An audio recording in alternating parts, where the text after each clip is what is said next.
Performance is a film I first saw in high school. It completely blew my mind, and I think I either stayed to watch it a second time in the same theater in Los Angeles, or I came back the next day. But I had to keep absorbing this film. It's the very first directorial film of Nicholas Roeg's, but it's a collaboration with Donald Cammell, who also went on to direct some very interesting films, but who had a much shorter career, of course, than Nick Roeg. And Donald Cammell was a real fixture during 60s Chelsea, London scene, but also very interested in mysticism and Aleister Crowley, and all of those ideas are inside Performance. Why don't you go to a hotel? A hotel? You must be joking. Look, I need a bohemian atmosphere. I'm an artist, Mr. Turner. Like yourself. You juggle. Why not? Why not?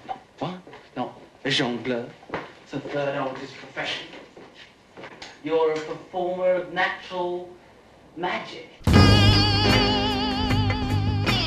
Well, I perform. I bet you do. I can tell by your vibrations. Anti-gravity man! Alice Knight, the Apollo. Cheops and his bloody pyramid. He dug a juggle or two, didn't he? Remember? And Performance is a film that starts to shift some of the experimentation that was going on in 60s cinema more around issues around sexual identity.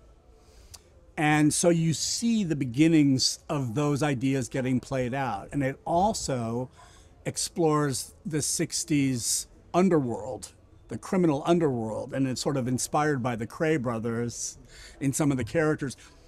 And James Fox, who plays opposite Mick Jagger in the movie, spent time, like he lived with one of those criminals, one of those actual thugs who they put in the movie. And he kind of studied, because it was a different kind of role for James Fox, who was sort of like a handsome leading man type. And he was playing this real rough Cockney criminal guy who goes into hiding and then meets Mick Jagger. Something happened on that film I think everybody had a very intense experience. James Fox stopped acting after Performance for decades, like at least 20 years.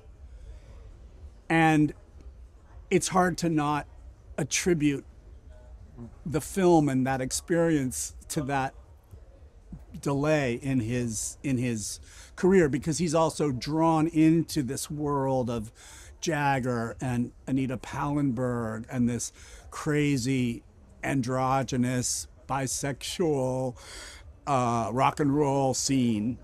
But really, I think for me as a director, stylistically, the camera work, and of course Nicholas Roeg was a cinematographer before a director, so the visual language of it is so rich and layered, but the soundtrack is so extraordinary and so complicated, you know?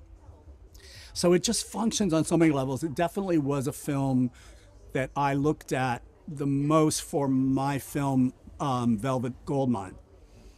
And was a real, but it continues to inspire me.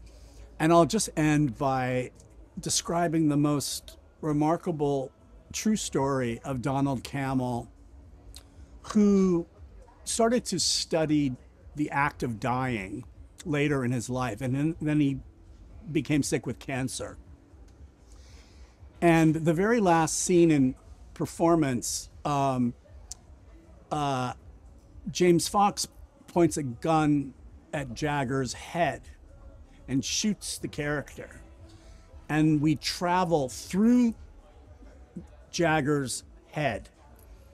And the very last thing you see is a quick image of Luis Borges, the writer, at the right before the very last scene of the two characters switching identities and Jagger driving away as James Fox. Well, Donald Cammell was practicing his own death, and he wanted to experience his own death as best he could. So one day he had a gun. His girlfriend was in the other room. She heard the sound of the gun go off. He had shot himself in the same place that James Fox shoots Mick Jagger in Performance, and she's watching him die in front of her. And his last words were, "I see Borges."